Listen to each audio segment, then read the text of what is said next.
Mrs. Berlin, like Mr. Berlin, refuses to acknowledge her role to play, her responsibility for the sin that she has committed.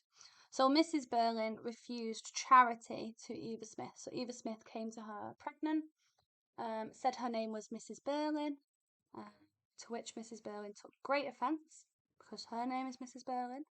And because of that, and because she was pregnant with no man with her, she decided to refuse her charity.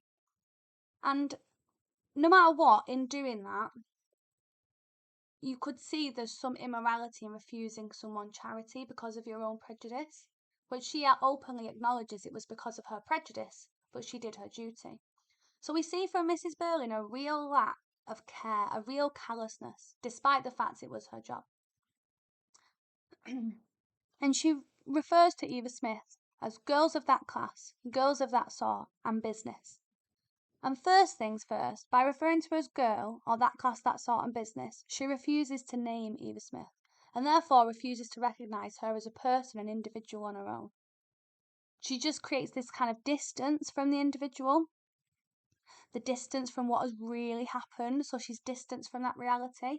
And she's distanced from that reality because of the wall. Because of the wall that she builds between the proletariat and the bourgeoisie. She never has to see or care what is going on. So they can sit comfortably in their sheltered and protected house, enjoying themselves despite the suffering they have caused, because they are so blinkered and sheltered from reality. So she remains blinkered and sheltered. And this kind of callous trivializing or dehumanizing of Eva Smith's death, it reveals that not only is Mrs. Berlin a cruel and cold woman, but also she doesn't care about Eva Smith because of her social inferiority. She sees her as inferior, and because of that, callously dehumanizes and trivializes her death. It shows by proxy how the bourgeoisie dehumanize the proletariat. And by dehumanizing the proletariat, it is easier to commit sins against them. And by maintaining this kind of anonymity, just a girl of that class, Mrs. Berlin maintains her power.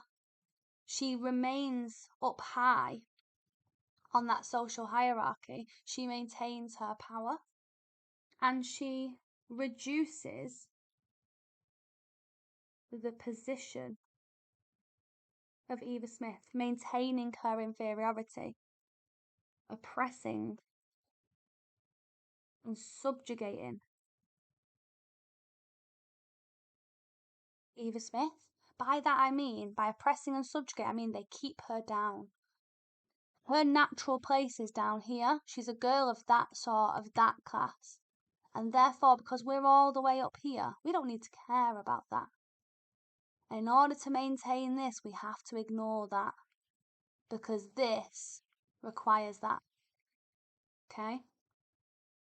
So, by referring to the bourgeoisie, by the kind of older generation of the Berlings especially, as callous dehumanizers, Priestley is showing us the injustice. He's showing us that this actually, a social hierarchy where the rich stay rich and the poor get poorer, is unjust. And this injustice is strengthened by capitalism and individualism. If we just look out for ourselves, we allow other people to suffer. We are not looking out for society or our community. We are just looking out for ourselves. And this kind of selfishness is unjust. And this injustice is able to happen because these people are so powerful, because they're so wealthy. But Priestley is trying to expose that so that more people know that we have to dismantle that unjust system in order to create change, in order to humanize and care about the proletariat. Now, I do think it's interesting here that Mrs. Burling continues to say girls of that class, but we did earlier see a change in Sheila where she said, these girls aren't cheap labour, they're people, in response to her father's comments about labour. And it's interesting that Sheila, in her younger generation mindset, is starting to understand that we should humanise the proletariat and care about these people as more than simply labour and labour force. But her mother, who is much older and should therefore be much wiser, continues to dehumanise and oppress and subjugate the working class.